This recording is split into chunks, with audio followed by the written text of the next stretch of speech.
Salut à tous, Loïc Ternisien, naturopathe, énergéticien, bienvenue dans ce nouvel épisode de l'Instant Naturo.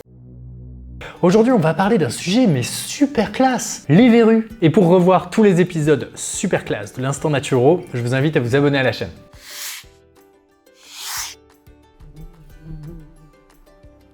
Alors les verrues, qu'est-ce que c'est qu'une verrue en fait? Eh bien c'est une excroissance cutanée causée par un virus qu'on appelle le VPH, virus du papillome humain.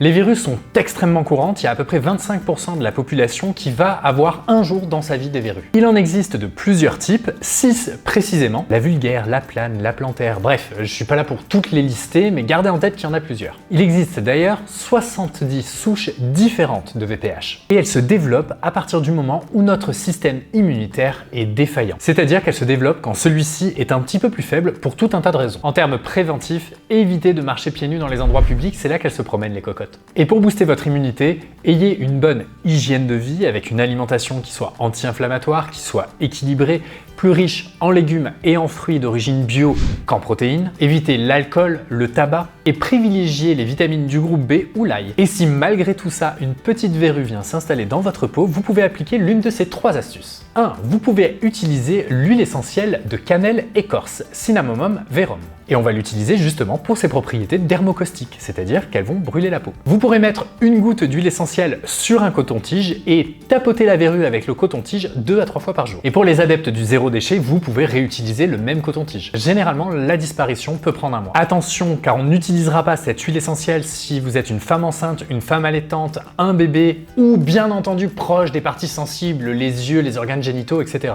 Et si vous avez le moindre doute, je vous invite à contacter votre médecin ou votre aromathérapeute pour vous assurer que vous faites bien les choses. Astuce numéro 2, eh bien peut-être que dans votre jardin vous avez une plante que l'on appelle la chélidoine. La chélidoine est reconnue pour ses propriétés anti-verrues, car lorsque vous coupez la plante, elle sécrète un jus et c'est ce jus blanc que vous allez pouvoir appliquer directement sur la verrue 3 à 5 fois par jour. Et la dernière astuce, mais non la moindre, celle-là je sais que vous l'adorez, mais non, je vais pas la faire là parce que sinon je vais embaumer tout Greenwiz. Étape 1, vous allez prendre de l'oignon et vous allez le trancher. Étape 2, vous allez laisser macérer tout ça quelques jours au réfrigérateur. Dans quoi ?